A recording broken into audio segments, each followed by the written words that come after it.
दो लड़के एक नदी से सोना निकालने के लिए मैग्नेट का इस्तेमाल कर रहे थे, लेकिन उन्हें सिर्फ कचरा ही मिल रहा था।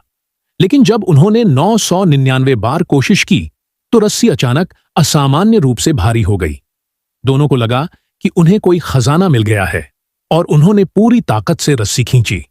लेकिन जब वह ऊपर आई तो सामने का दृश्य देखकर दोनों के होश उड़ गए। दरअसल रस्सी के साथ एक बम का सिर निकला था। जल्द ही सुरक्षा कर्मियों को इस बारे में सूचना दी गई और वे मौके पर पहुंच गए।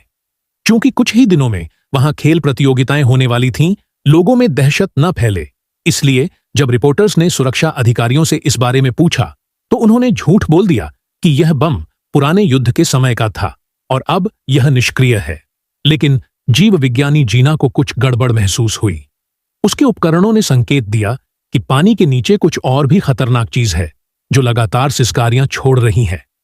जीना डर के मारे सन्न रह गई और उसने तुरंत सुरक्षा अधिकारियों को बताया। जीना के जोर देने पर अधिकारियों को पानी के अंदर जांच करनी पड़ी, लेकिन जब कुछ लोग नदी में कूदे तो जो दृश्य उन्होंने देखा उसे देखकर सब जड़ हो गए। नदी में एक विशालकाय शार्क थी। भयानक दृश्य देख सब चुप हो गए, क्योंकि कोई आवाज शार्क को सतर्क कर सकती थी। लेकिन स्थिति की सच्चाई जानने के लिए उन्होंने डर को दबाया और जांच जारी रखी।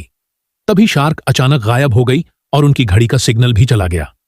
अगली ही पल रस्सी भी खींच गई और कप्तान को लगा कि शायद खजाना मिल गया है। उन्होंने पूरी ताकत से खींचना शुरू किया और जैसे तैसे कुछ लोगों को ऊपर खींच लिया गया। जब उन्होंने कप्तान को सारी बात बताई तो वह स्तब्ध रह गया। जब उसने डिटेक्टर ऑन किया तो देखा अंदर सचमुच एक शार्क है। सब लोग घबरा गए कि अब क्या करें, लेकिन कप्तान ने खेल प्रतियोगिता पर असर न हो इसलिए जीना से कहा कि वह अपने काम में बाधा न डाले। जीना नाराज होकर वहां से चली गई। तभी उसने एक लड़की को देखा जो कुछ अजीब कर रही थी। जीना ने उस लड़की से बात की, लेकिन लड़की ने कहा कि शार्क बिना वजह हमला नहीं करती, वह बस चाहती थी कि शार्क वहां से चली जाए।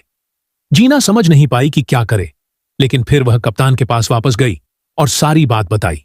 लोगों की सुरक्षा के लिए कप्तान मेयर के पास गया और कहा कि 10 किलोमीटर की सीमा को तुरंत सील कर दिया जाए।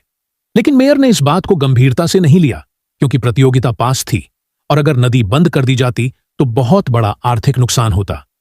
जीना ने तय किया कि वह खुद ही शार्क को बाहर लाएगी। वह बहुत सारा खाना लेकर नदी किनारे पहुंची, लेकिन समस्या यह थी कि शार्क कहां है यह किसी को नहीं पता था। अंत में उन्होंने उसी लड़की से लोकेशन पूछी। सुरक्षा कर्मियों ने उसकी मदद से शार्क की लोकेशन पता की और मौके पर पहुंचे, लेकिन वहां पहले से दर्जनों लोग मौजूद थे। अगले ही पल लड़की ने देखा कि उसके